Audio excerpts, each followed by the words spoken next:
Shalom mtu wa Mungu, na kusalimu katika jina la Bwana wetu Yesu Kristo. Karibu katika darasa letu zuri la kujifunza neno la Mungu. Na mwongozo wa darasa hili unasema agizo kuu kutengeneza wanafunzi. Agizo kuu kutengeneza wanafunzi.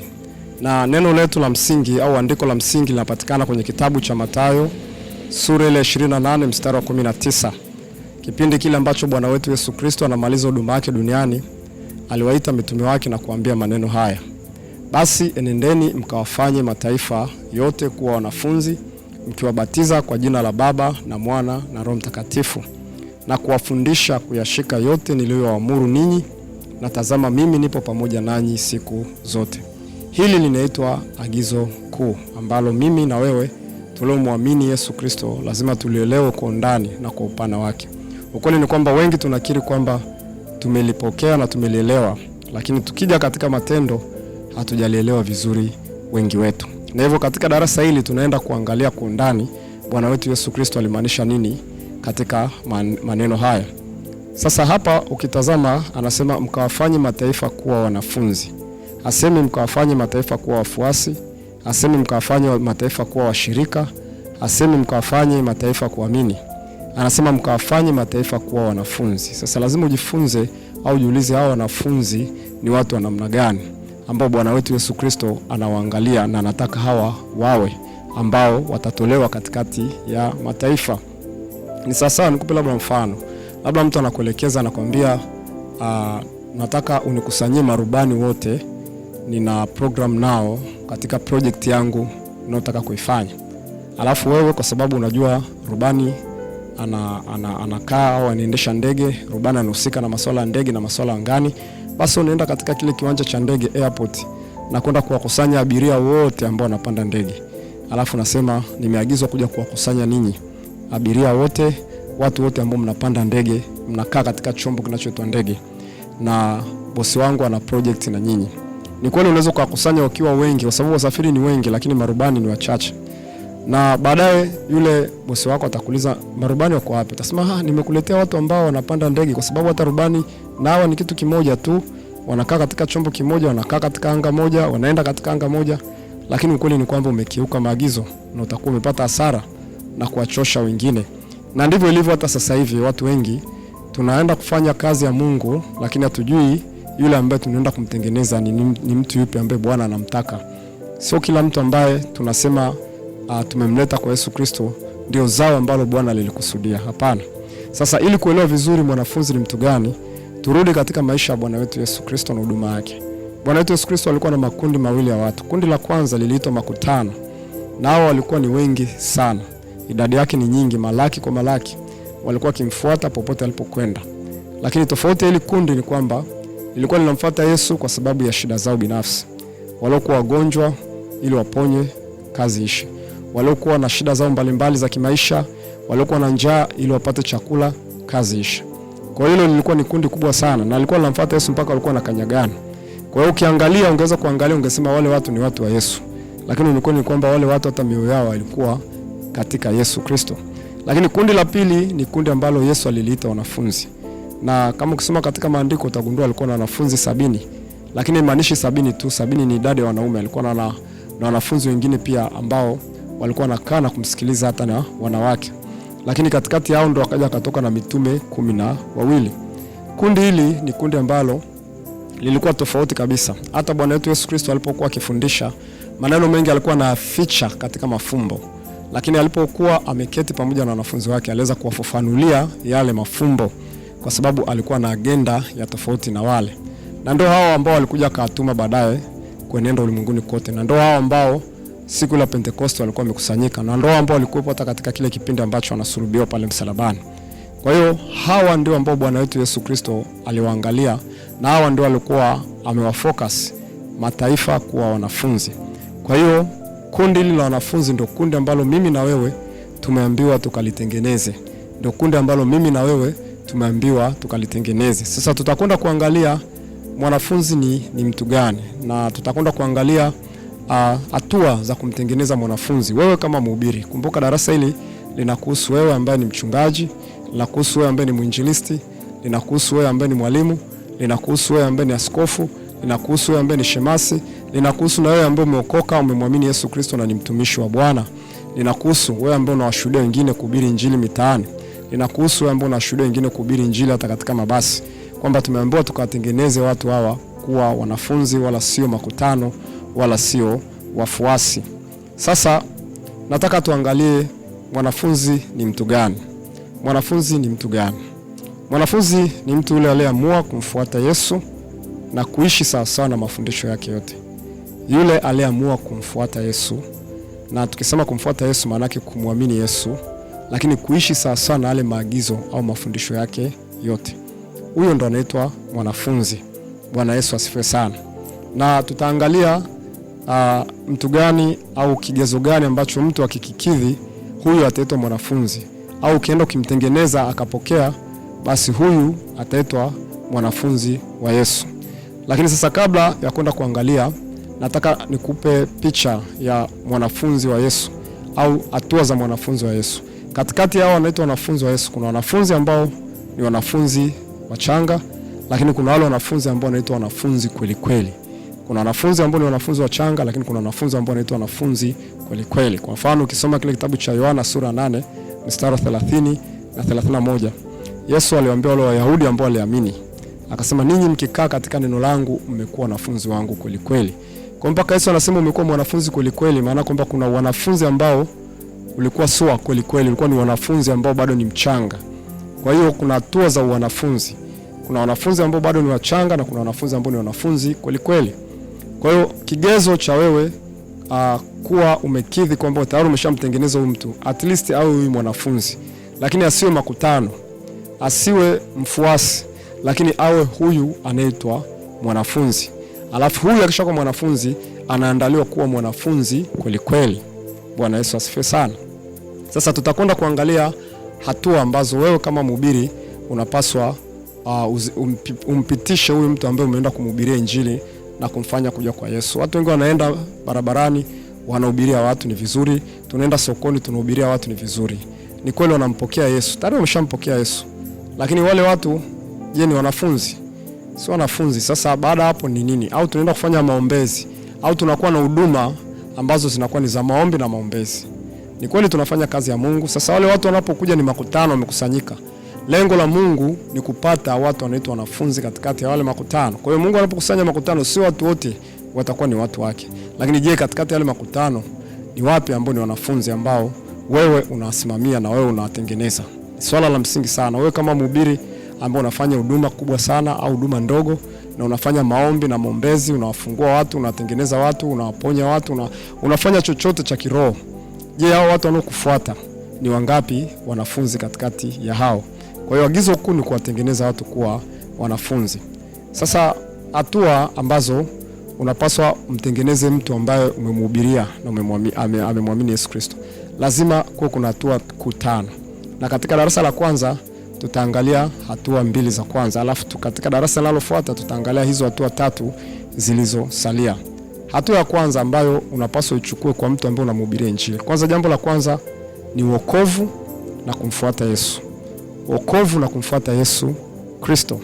Tukisema wokovu tunarudi pale, anasema mkiwabatiza kwa jina la Baba na Mwana na Roho Mtakatifu na akiamini. Maana kwamba ukiamini, na huyo mtu ambaye unamhubiria lazima amini, alafu pia akabatizwe.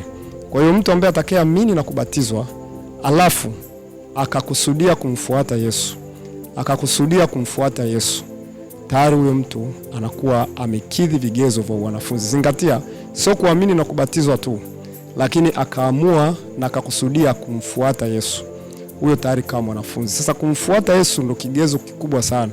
Wengi wanaamini na kubatizwa, lakini kumfuata Yesu hakuko ndani yao. Maana yake kwamba kumfuata Yesu maana yake ni kwamba kukubali kufundishwa na Yesu, kukubali kutembea na Yesu, kukubali kurekebishwa na Yesu, kukubali kutengenezwa au kukaa chini ya darasa la Yesu. Ni sasa na mwanafunzi. Mwanafunzi yoyote yule wa darasani au wa shuleni anaenda anasajiliwa na shule. Akisha sajiliwa na shule, kinachofuata ni nini? Anaenda kukaa chini ya walimu. Anaenda kukaa chini ya ile shule. Ile shule inaanza kumfundisha, inaanza kumtengeneza, inaanza kumshape. Anaanza kutengenezewa nidhamu, anaanza kutengenezewa discipline. Yule mwanafunzi anataka kuendelea kukaa katika shule. Lakini mwanafunzi asiyetaka shule, huyo sio mwanafunzi. Huyo ni mtu mwingine. Ndio maana kuna watu wako mitaani na kuna wengine wako shuleni.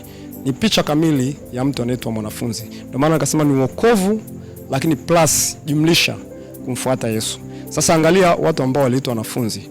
Ukisoma kile kitabu cha Mathayo sura 4 mstari wa 19, angalia kuhusu wanafunzi Yesu aliotengeneza wanafunzi wake. Tukianza mstari wa 18 Mathayo sura 4. Anasema naye alipokuwa akitembea kando ya bahari ya Galilaya, aliona ndugu wawili, Simoni aitwaye Petro na Andrea nduguye, wakitupa jarife baharini, kwa maana walikuwa wavuvi. Akawaambia, nifuateni. Angalia hilo neno, nifuateni, nami nitawafanya kuwa wavuvi wa watu. Angalia mstari unaofuata. Mara wakaziacha nyavu zao wakamfuata. Wakaziacha nyavu zao wakamfuata. Ukiendelea kusoma utaona wengine hivyo wakaacha wakamfuata. Kwa hiyo kumfuata Yesu, hiyo ndio ishara ya wanafunzi. Wakristo wengi wanaokoka lakini hawataki kumfuata Yesu. Sasa kumfuata Yesu maana yake kwamba kumfuata yule aliyetumwa na Yesu.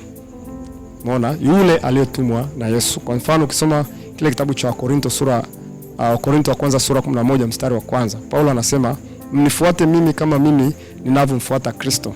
Kwa hiyo yule aliyekuleta kwa Yesu Kristo unapaswa umfuate kwa sababu yeye anamfuata Kristo.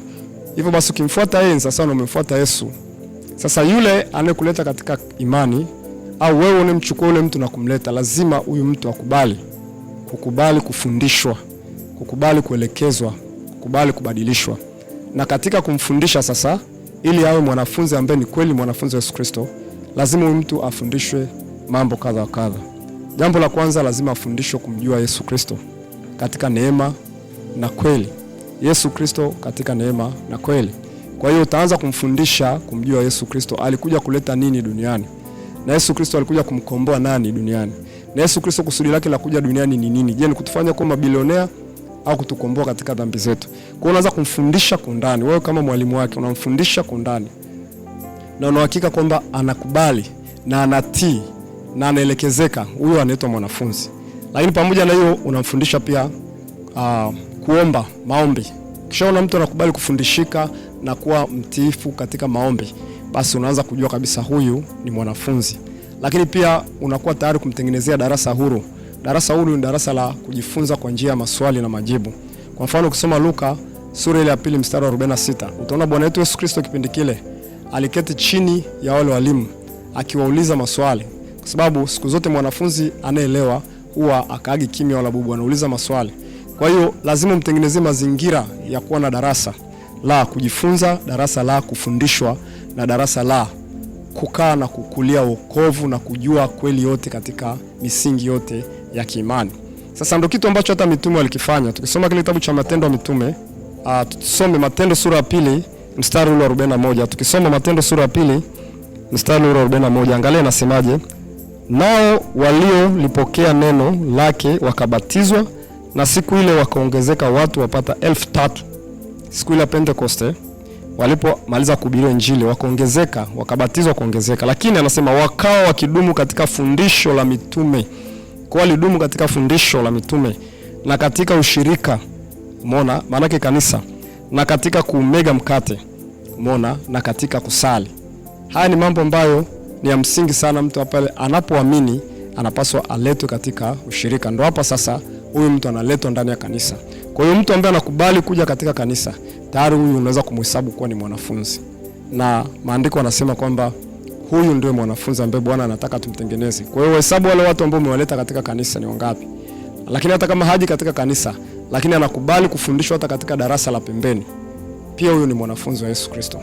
Anaelekezeka, unamwelekeza kuomba anakubali, unamwelekeza kusoma neno anakubali, unamwelekeza anakuuliza maswali, anaendelea kujifunza, anaendelea kula chakula cha kiroho. Huyu anaitwa mwanafunzi. Hapo tayari kashaamini na kubatizwa. Tayari kashamaliza zile hatua za kuingia katika wokovu, lakini anamfuata Yesu. Huyo anaitwa mwanafunzi na ndio kigezo cha kwanza kabisa. Kwa hiyo ukiweza kumfanya mtu kama huyu na kuendelea kumtengeneza mtu kama huyu, hapo umepiga tiki. Lakini sasa huyu mwanafunzi hapaswi kubakia katika hatua hiyo, kwa sababu ni lazima aendelee katika ukuaji. Sasa hatua ya pili, wewe kama mwalimu au wewe kama mchungaji au wewe mwinjilisti, ni kuanza kumfundisha utii. Sasa utii sio tena maarifa. Hapo mwanzo ulikuwa unaanza kumpa maarifa kumjua Yesu Kristo. Lakini sasa hapa unaanza kumfundisha kutendea kazi ile imani ambayo aliyopokea. Hiyo ndio maana inasema mwanafunzi wa Yesu Kristo. Bwana asifiwe sana. Ukisoma pale kama tulivyosoma kwenye Mathayo 28:20 anasema mkiwafundisha kutii yale yote niliyoamuru mimi. Kwa hiyo ni lazima tuwafundishe kutii yale yote ambayo Yesu Kristo alituamuru sisi. Kwa hiyo kama mtu ambaye hatii, wewe bado sio mwanafunzi. Sasa kutii katika maeneo gani? Sasa kutendea kazi ile imani. Kwa mfano, kusamehe. Ukisoma kile kitabu cha Mathayo 18:21 mpaka 22, Petro anamuuliza Bwana, ndugu yangu atakaponikosa nimsamehe mara ngapi? Anamwambia hata 7 mara 70. Wanaanza kufundishwa mambo kama haya, kusamehe. Kusamehe ni msingi wa imani ya Ukristo. Sisi wenyewe tulisamehewa, ndio maana tukapokea wokovu. Hapa tulipo tunaishi chini ya msamaha wa dhambi ambao hakuna hata mmoja angeza kulipa gharama zake. Kwa hiyo na sisi lazima tuwafundishe hao ambao wanaitwa wanafunzi kusamehe, tukiwafundisha kutii yale yote ambayo Bwana alituamuru. Ukiona una kundi la watu lakini alibadiliki kimatendo, bado kiwango chao cha ukuaji katika wanafunzi bado ni kidogo. Na hicho ndio kiwango cha ukuaji wa kiroho sasa ambacho unapaswa msimamie sana mwanafunzi wako unaomfundisha. Lakini jambo lingine ni upendo. Upendo ndio kiini.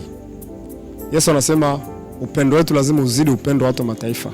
Sio unapenda wale wanaokupenda, lakini unapenda mpaka wanaokuchukia, wanaokuudhi na unaombea.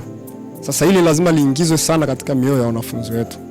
Sisi tukipendana, Yesu anasema mkipendana ninyi kwa ninyi, watu wote watajua kuwa sisi ni wanafunzi wake. Maandiko yanasema hivyo. Kwa hiyo kumbe sisi tukipendana sisi kwa sisi, maana kwamba watu wote watajua kuwa sisi ni wanafunzi wa Yesu Kristo. Kwa hiyo kumbe kuwa mwanafunzi wa Yesu Kristo ni kupendana. Kwa hiyo lazima tufundishane upendo, kupendana sisi kwa sisi, lakini pia kuwapenda wale wanaotuudhi. Lakini leo utashangaa unaingizwa katika wokovu, mtu afundishe upendo, anakuwa ni mtu wa chuki, anakuwa ni mtu wa hasira, wa kupiga maadui zake. Tukiangalia katika kanisa, je, kuna wanafunzi? Je, tunaweza tukawa tuna uvumilivu? Je, tunaweza tukawa tunachukuliana katika kila jambo? Upendo ni kitu cha msingi. Kwa hiyo lazima umfundishe mwanafunzi wako upendo. Hakuna amri ile kuu zaidi ya hiyo. Mpende Bwana Mungu wako, lakini pia mpende jirani yako kama nafsi yako. Hii ni amri tumepewa. Agizo kuu ni kuhubiri, lakini amri ni upendo. Kwa hiyo upendo ni jambo la kufundishwa mwanafunzi. Ndio maana nasema mkipendana ninyi kwa nyinyi, na watu wote watajua kuwa ninyi ni wanafunzi. Huwezi kuwa mwanafunzi kama hauangalii au weki upendo kipaumbele cha maisha yako. Lakini pia lazima umfundishe kubadilishwa nia yake.